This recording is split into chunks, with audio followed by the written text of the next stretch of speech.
Hello students, today we will see our third session of Introduction of Estimating, Costing and Contracting. Today's our content is depreciation, then we will see obsolescence, then after we will see methods for calculating depreciation, and at the end of our session we will discuss types of values. So let's start with depreciation.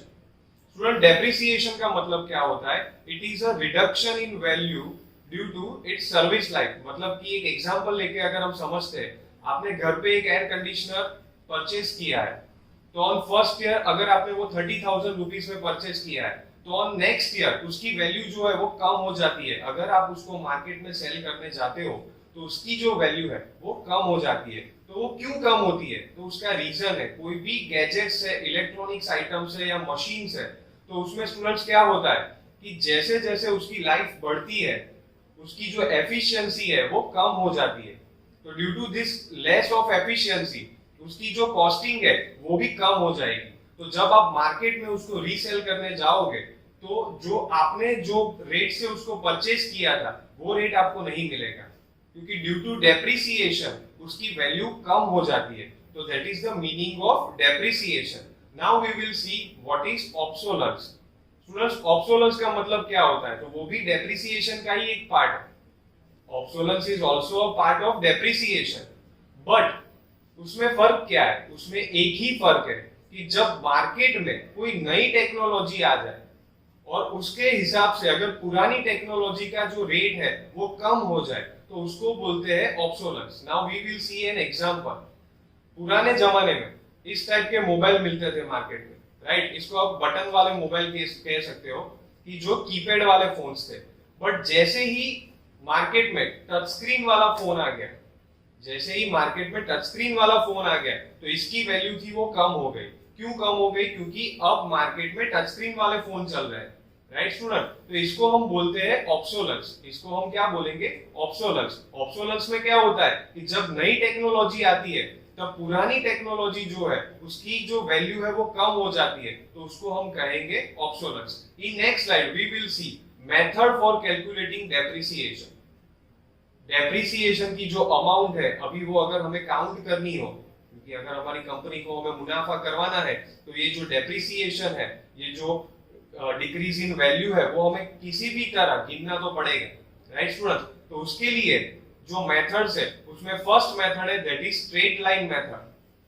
Straight line method में students क्या होता है कि जो depreciation की value है वो हमने फिक्स कर दी है. मतलब कि हमने एक एस्टीमेट बना लिया है अपने दिमाग में कि फर्स्ट ईयर पे उसका जो डेप्रिसिएशन है वो 1000 रुपीस होगा. तो सेकेंड ईयर में हम बाय डिफॉल्ट मान लेंगे कि और 1000 रुपीस हम ऐड कर दे तो 2000 रुपीस हो जाएगा. तो उसके हिसाब से स्टूडेंट्स थर्ड ईयर पे कितना हुआ? थर्ड ईयर पे वो 3000 हो जाएगा. फोर्थ ईयर पे वो 4000 हो जाएगा. तो ऐसे हमने फिक्स कर लिया है कि हर एक ईयर उसमें 1000 रुपीस का डेप्रिसिएशन हमें आएगा.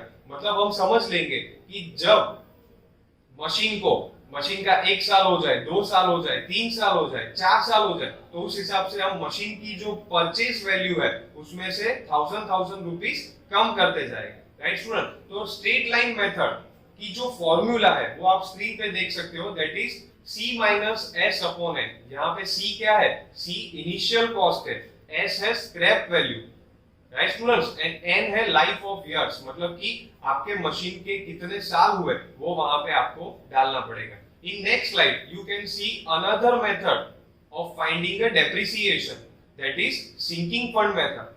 सिंकिंग फंड में क्या होगा? अभी स्ट्रेट लाइन मेथड की स्टूडेंट एक जो खामी थी, राइट, उसका जो एक डिसएडवांटेज है वो क्या था कि हमने फिक्स कर दिया था डेप्रिसिएशन फर्स्ट ईयर पे 1000 रुपीस, सेकेंड ईयर पे 1000 रुपीस, थर्ड ईयर पे फिर से 1000, मतलब 1000, 2000, 3000, 4000 ऐसे हमने फिक्स कर दिया था. बट रियलिटी में वो पॉसिबल नहीं है स्टूडेंट्स. क्यों पॉसिबल नहीं है? अगर पहले साल पे हमारे मशीन ने 1000 रुपीस का मेंटेनेंस दिया है तो ऐसा जरूरी थोड़ी है कि सेकेंड ईयर पे वो 1000 रुपीस का डेप्रिसिएशन ही देगा. वो पॉसिबल नहीं है स्टूडेंट्स. तो सिंकिंग फंड में क्या होता है?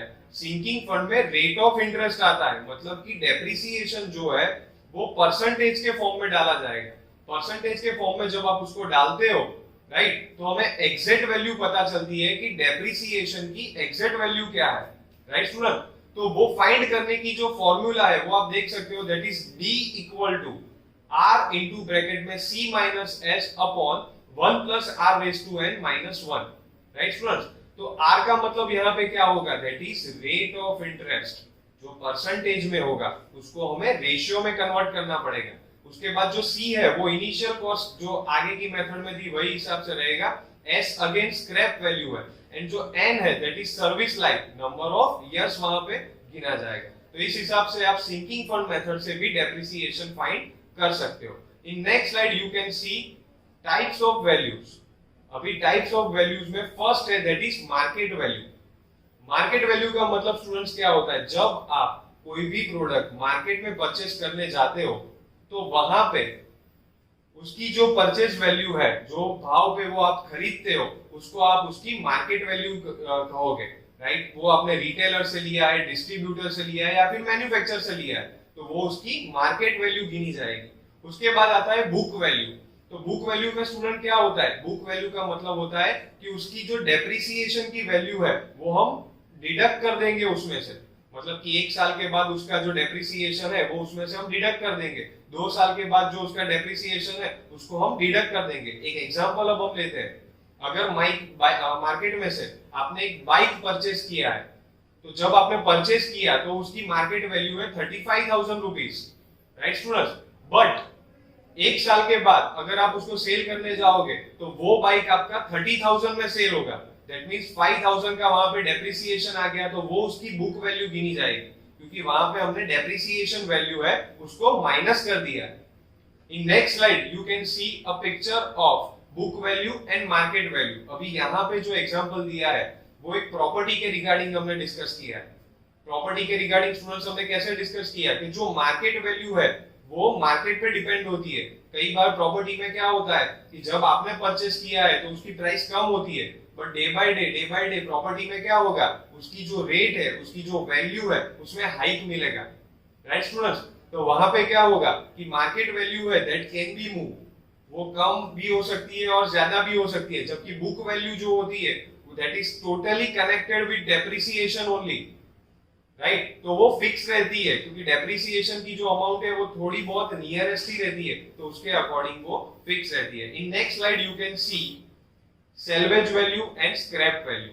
अभी सैल्वेज वैल्यू का स्टूडेंट मतलब क्या होता है, सैल्वेज वैल्यू का मतलब होता है कि जो बाइक हमने मार्केट में से लिया है उसके 5 साल हो गए, 10 साल हो गए, फिर क्या होगा कि वो बाइक जो है वो काम करना थोड़ा कम कर देगा, उसकी जो एफिशिएंसी है, उसकी जो एवरेज है, उसका जो इंजन है वो एवरेज कम देगा। तो उस वक्त क्या होगा स्टूडेंट्स, उस वक्त हम क्या सोचेंगे कि अभी भाई नया बाइक लेने का टाइम हो गया है, तो उस वक्त आप उसको मार्केट में सेल करने जाओगे तो 30,000 की जो बाइक थी, 35,000 की जो बाइक थी, उसके आपको सिर्फ 10,000 मिलेंगे। क्योंकि क्या होता है, उसकी जो डिस्पोजल टाइम है वो वहां पे वो आ गया कि वो अभी बाइक भी बोल रहा है कि भाई अभी मुझे निकालो क्योंकि मेरी एफिशिएंसी अब कम हो गई है, राइट स्टूडेंट। तो स्क्रैप वैल्यू क्या होता है, स्क्रैप वैल्यू का मतलब होता है कि अगर वही बाइक 10 साल की जगह पे आपने 15 इयर्स तक चलाया तो फिर क्या हो जाएगा, उसका इंजन भी पूरा बिगड़ गया है, उसका गियर बॉक्स भी पूरा बिगड़ गया है। अभी उस वक्त क्या होगा, आपको जो बाइक है वो बाइक आपको स्क्रैप में ही देना पड़ेगा, राइट स्टूडेंट्स। तो वहां पे क्या होगा कि उस वक्त आपकी बाइक की जो वैल्यू है वो 1,000 रुपीज या 2,000 रुपीज ही मिलेगी। क्यों, क्योंकि स्क्रैप वैल्यू का मीनिंग क्या होता है, जो रेट आपको मिलता है वो वेट के बेसिस पे मिलता है, मतलब कि जो मेटल का रेट मार्केट में चल रहा है उस हिसाब से आपको वहां पे रेट मिलेगा, राइट। तो स्क्रैप वैल्यू मतलब लास्ट का भाव, जब उसकी सर्विस लाइफ है वो टोटली एंड हो जाएगी और उस वक्त फिर डेप्रिसिएशन भी पूरा खत्म हो गया है, राइट स्टूडेंट्स। तो वहां पे क्या होता है, मशीन का आपको कुछ रेट नहीं मिलता है तो उसको हम बोलते हैं scrap value. So in today's our session we have discussed depreciation, then we have said obsolescence, उसके बाद हमने देखा methods for calculating depreciation and last में हमने देखा types of value. In our next sessions we will see some more interesting things about estimating, costing and contracting. Thank you.